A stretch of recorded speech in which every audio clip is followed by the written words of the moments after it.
ബിനോയ് വിശ്വത്തിനെതിരായ നേതാക്കളുടെ ഫോൺ സംഭാഷണത്തിൽ പാർട്ടിതല അന്വേഷണം തുടങ്ങി. ബിനോയ് വിശ്വം എറണാകുളം ജില്ലാ കമ്മിറ്റിയോട് പ്രാഥമിക വിവരങ്ങൾ തേടി.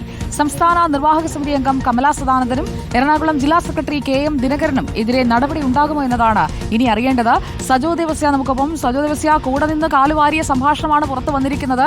അപ്പോൾ ഇക്കാര്യങ്ങളൊക്കെ തുറന്നു പറയാതെ കൂടെ നിന്നവർ ആണ് എന്നതുകൂടി സെക്രട്ടറി അന്വേഷണത്തിൽ കണക്കിലെടുക്കുമായിരിക്കുമല്ലേ? സുജയ, CPIയിലെ വിഭാഗീയത, അതിനുമപ്പുറത്തേക്ക് ഇതിൽ പ്രതിഫലിക്കുന്നത് ആഭ്യന്തരമായ കൊട്ടാര വിപ്ലവം എത്രത്തോളം വളർന്നിരിക്കുന്നു എന്നതിൻ്റെ ഒരു തെളിവാണ്. അല്ലെങ്കിൽ പരസ്പര വിശ്വാസമില്ലായ്മ ഏത് നിലയിലെത്തി എന്നതിൻ്റെ തെളിവാണ്. എറണാകുളം ജില്ല എക്കാലത്തും CPIയിലെ വിഭാഗീയതയുടെ കേന്ദ്രമാണ്. പ്രത്യേകിച്ച് ഇസ്മായിൽ കാനം പക്ഷങ്ങൾ രണ്ട് ഗ്രൂപ്പായി നിൽക്കുകയും ഏറ്റവും ഒടുവിൽ അവസാന കാലത്തടക്കം വലിയ അധിക്ഷേപവും അവഗണനയും നടപടിയും ആരോപണവും ഒക്കെ പാർട്ടിക്കാരിൽ നിന്ന് തന്നെ നേരിട്ടു എന്ന പരാതി പഴയ ജില്ലാ സെക്രട്ടറി P രാജു തന്നെ ഉന്നയിക്കുകയും പിന്നീട് അദ്ദേഹത്തിൻ്റെ കുടുംബം അദ്ദേഹത്തിൻ്റെ വിയോഗശേഷം ആ വിയോജിപ്പുകൾ പരസ്യമായി പ്രകടിപ്പിക്കുകയും ചെയ്തു.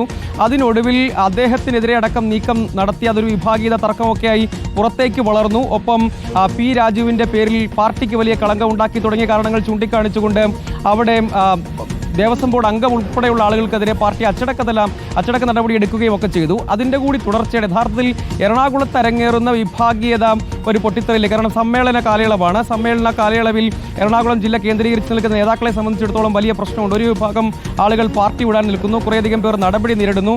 അങ്ങനെ എറണാകുളത്ത് പാർട്ടിയിൽ വലിയ പൊട്ടിത്തെറിയുണ്ട്. അതിൻ്റെ തുടർച്ചയാണ് യഥാർത്ഥത്തിൽ ഈ സംഭാഷണം. ചില്ലറ നേതാക്കളല്ല, ഒരാൾ ജില്ലാ സെക്രട്ടറിയും മറ്റേയാൾ സംസ്ഥാന നിർവാഹക സമിതി അംഗവുമാണ്. ഈ കാര്യങ്ങളിൽ ബിനോയ് വിശ്വം ഇടപെടുന്ന രീതി അടക്കം അവരുടെ അതൃപ്തി അവർ തുറന്നു പറയുന്നു. അങ്ങനെ വരുമ്പോൾ ഒരേ ചേരിയിൽ തന്നെ സംഘർഷം ഉണ്ടാക്കുന്നു. സമ്മേളന കാലത്തും ഇത് പ്രതിഫലിക്കും എന്ന കാര്യം ഉറപ്പാണ്.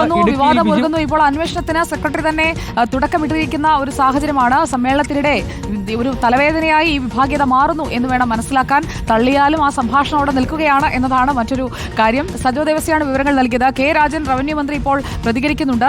CPIയിലെ സംഭാഷണ വിവാദത്തിൽ അദ്ദേഹം പറയുന്നത് ഈ സംസാരിച്ച ആളുകളുടെ സംഭാഷണമല്ല എന്ന് അവർ പറഞ്ഞു കഴിഞ്ഞു. നേതാക്കൾക്കിടയിൽ ഭിന്നതയില്ല, പാർട്ടിയെ ബാധിക്കുന്ന ഒന്നല്ല ഈ സംഭാഷണ വിവാദം. അപ്പോൾ ഈ പുറത്തു വന്നത് മറ്റാരുടെയോ ആരോ ഉണ്ടാക്കിയ സംഭാഷണമാണോ എന്ന ഒരു ചോദ്യം അവിടെ ബാക്കിയാണ്. ഈ വിവാദത്തിന്റെ തുടർച്ച എന്താണ്, അന്വേഷണത്തിൽ എന്താണ് കണ്ടെത്തുന്നത്, ആർക്കെങ്കിലും എതിരെ നടപടി ഉണ്ടാകുമോ എന്നൊക്കെ അറിയാൻ നമുക്ക് കാത്തിരിക്കാം.